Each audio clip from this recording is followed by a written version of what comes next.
colon. We're going to talk about probiotics, how to find a good probiotic.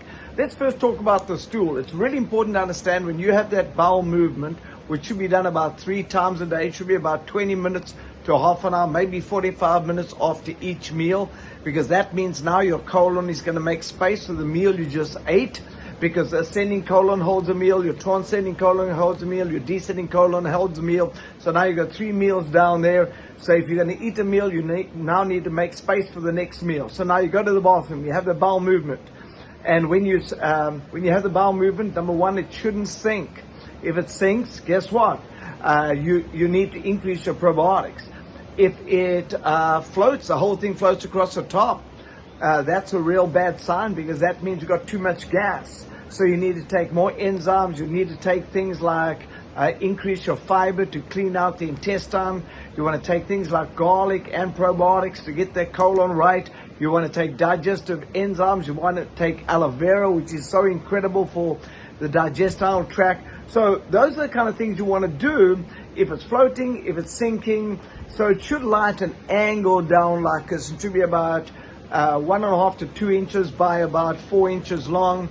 And it shouldn't be dribbles and squirts, and it shouldn't break up in little balls and all that kind of stuff. Little balls means you're constipated, and you shouldn't have diarrhea. So there's a whole bunch of things. Go and educate yourself on that kind of stuff. It should be smooth.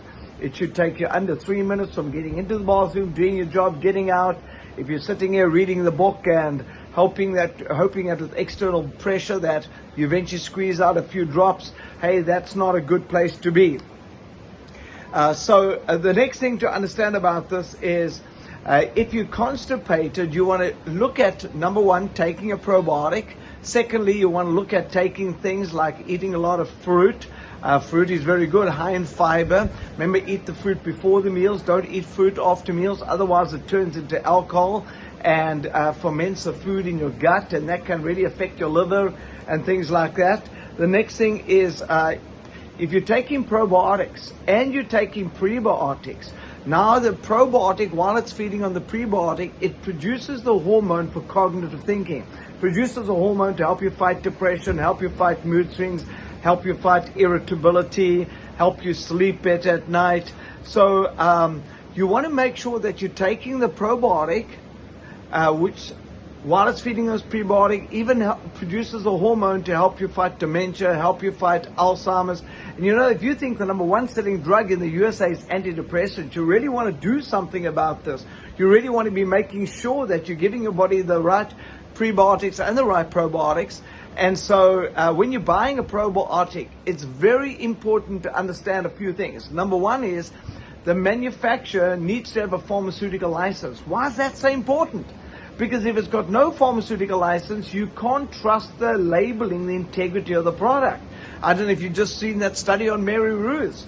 Their product had bacteria in, and it took them 19 months to get it recalled, even after they discovered this. So if you're going to take a probiotic, you want to find out, hey, can I trust the manufacturer? And that was a certified organic probiotic, one of the best you can get out there.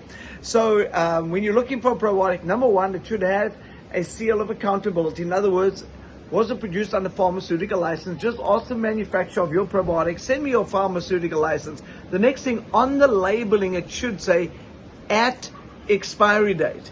Because if it's only got at manufacture, hey, it could have had the probiotics when it was manufactured, but is it going to be there at the expiry date? The next thing you want to find out, has got an enteric coated to be target loaded to release at the cecum of the large intestine, because that's a good alkaline base, and it's a very good place for it to be launched, because the appendix, one of its jobs of the appendix is to keep the probiotics in it to release it as your body needs it. So that's where you want to release it. The other problem is if the probiotic is released in the small intestine or in the stomach, the harsh acid environment can kill that probiotic, and so now you're not going to get the nutrient value from it. So you want to make sure it's released in the cecum of the large intestine.